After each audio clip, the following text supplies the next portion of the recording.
buku pedoman parenting yang berjudul Sex Abuse, mengenal lebih dalam peran orang tua dalam pendidikan seks pada anak. Disusun oleh Ririn Karunisha Putri dan Selin Nurhidayati Soleha.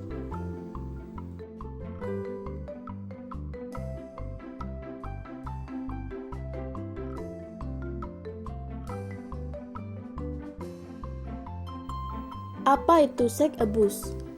Kekerasan seksual terhadap anak menurut End Child Prostitution in Asia Tourism International merupakan hubungan atau interaksi antara seorang anak dengan seorang yang lebih tua atau orang dewasa seperti orang asing, saudara sekandung, atau orang tua, di mana anak dipergunakan sebagai objek pemuas kebutuhan seksual pelaku.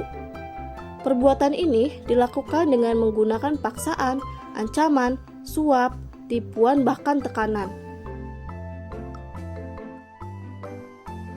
Mengapa pendidikan seks itu penting? Maraknya kasus kekerasan seksual yang terjadi belakangan ini tidak lagi hanya mengancam para remaja yang rentan terhadap informasi yang salah mengenai seks. Meningkatnya kasus kekerasan merupakan bukti nyata kurangnya pengetahuan anak mengenai pendidikan seks yang seharusnya sudah mereka peroleh dari tahun pertama oleh orang tuanya. Pendidikan seks menjadi penting mengingat banyaknya kasus-kasus yang terjadi mengenai tindak kekerasan seksual terhadap anak dan remaja.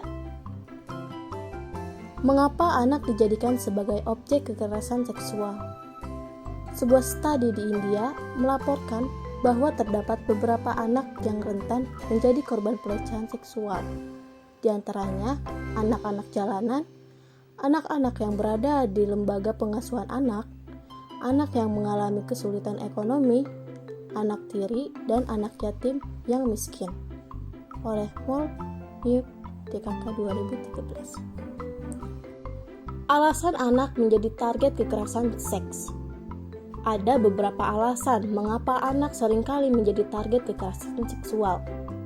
Pertama, anak selalu berada pada posisi yang lebih lemah dan tidak berdaya. Kedua, moralitas masyarakat khususnya pelaku kekerasan seksual yang rendah. Tiga, kontrol dan kesadaran orang tua dalam mengantisipasi tindak kejahatan pada anak yang rendah. Oleh Hertinjung 2009. Bagaimana dampak dari kekerasan seksual terhadap anak? Secara emosional, anak sebagai korban kekerasan seksual mengalami stres, depresi, goncangan jiwa, adanya perasaan bersalah dan menyalahkan diri sendiri, rasa takut berhubungan dengan orang lain, bayangan kejadian di mana anak menerima kekerasan seksual, mimpi buruk, insomnia. Selain itu muncul gangguan-gangguan psikologis seperti pasca trauma, stress disorder, kecemasan, penyakit jiwa. Oleh Levitan et al. 2003, Meisman Moore, Terry Patricia 2000, Dinwiddie et al. 2000. Kedua, secara fisik, korban mengalami penurunan nafsu makan, sulit tidur, sakit kepala, tidak nyaman di sekitar vagina atau alat kelamin. Berisiko bertular penyakit menular seksual, luka di tubuh akibat perkosaan dengan kekerasan, kehamilan yang tidak diinginkan, dan lainnya. Fakta pendidikan seks pada anak. Ketika kita mendengar kata seks, apa yang terpikir di benak kita? Pornografi, vulgar, menjijikan, dan lain-lain. Sebagian besar masyarakat menganggap bahwa membicarakan seks itu adalah sesuatu hal yang tabu dan tak layak dibicarakan. Apabila kita sebagai orang tua tidak bisa mengarahkan dengan baik, tidak bisa memberikan informasi yang jelas, maka pertama, anak mencari informasi dari luar. Kedua, kurangnya pengetahuan mengenai sex education. Pendidikan seks untuk anak. Pendidikan seks wajib diberikan orang tua pada anaknya sedini mungkin, tepatnya dimulai saat anak usia 3-4 tahun. Karena pada usia ini, anak sudah bisa melakukan komunikasi dua arah dan dapat mengerti mengenai organ tubuh mereka. Peran orang tua terhadap pendidikan seks pada anak. Orang tua berperan penting dalam mendidik, menjaga, dan mengawasi anak. Orang tua yang baik harus menjaga komunikasi yang baik kepada anak. apalagi yang masih berusia dini.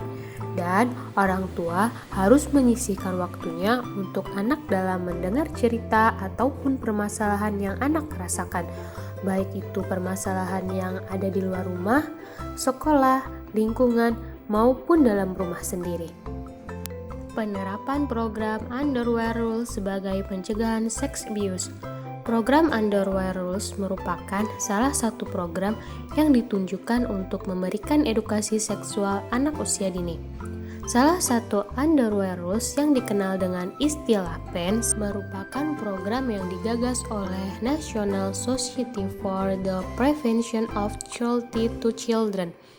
Program Underwear Rules mengajarkan anak-anak bahwa tubuh anak adalah milik anak. Anak memiliki hak untuk mengatakan tidak, dan anak harus selalu memberitahu orang dewasa jika anak marah dan khawatir. Pengenalan milikku pada anak usia dini. Milikku adalah program yang diadaptasi dari Underwear Rules dengan menambahkan beberapa poin penting lainnya yang berkaitan dengan pendidikan seksual bagi anak usia dini. Milikku ini terdiri dari berbagai informasi untuk anak, antara lain 1. Mulai mengenal anggota tubuh. 2. Ini tubuhku, milikku sendiri. 3. Lindungi tubuh dan sentuhan tidak baik. 4. Izin dahulu jika akan menyentuh. 5. Katakan tidak untuk tidak. 6. Katakan jika ada rahasia yang membuat tidak nyaman. 7. Utarakan pada orang yang dipercaya dan membuat kita merasa nyaman. Untuk mengenalkan program Underwear Rules bisa menggunakan sebuah panduan yang mudah diingat oleh orang tua, yaitu PENS yang artinya celana dalam, yang diantaranya privat are privat atau pribadi adalah pribadi. Setiap apapun yang ditutupi oleh pakaian dalam tidak boleh ada yang melihat ataupun menyentuh bagian tubuh anak. Jika ada yang mencoba, anak harus mengatakan tidak. Lalu, always remember your body belongs to you, atau selalu ingat tubuhmu hanya milikmu. Orang tua dan guru harus menekankan bahwa tubuh anak adalah milik anak sepenuhnya. Orang tua dan guru juga perlu menegaskan bahwa tidak boleh ada yang memegang anggota tubuh anak tanpa izin. No means no. Tidak berarti tidak. Anak memiliki hak untuk mengatakan tidak, bahkan untuk anggota keluarga atau seseorang yang mereka cintai. Hal ini menunjukkan anak sudah dapat mengendalikan tubuh anak dan orang tua harus menghormati pilihan anak. Talk about secret that upset you. Tanyakan rahasia yang membuat anak gelisah. Membantu anak merasa percaya diri ketika berbicara tentang rahasia yang membuat anak khawatir mendapatkan masalah. Jelaskan kepada anak perbedaan rahasia yang baik dan rahasia yang buruk. Speak up, someone can help. Bicaralah, seseorang akan membantu.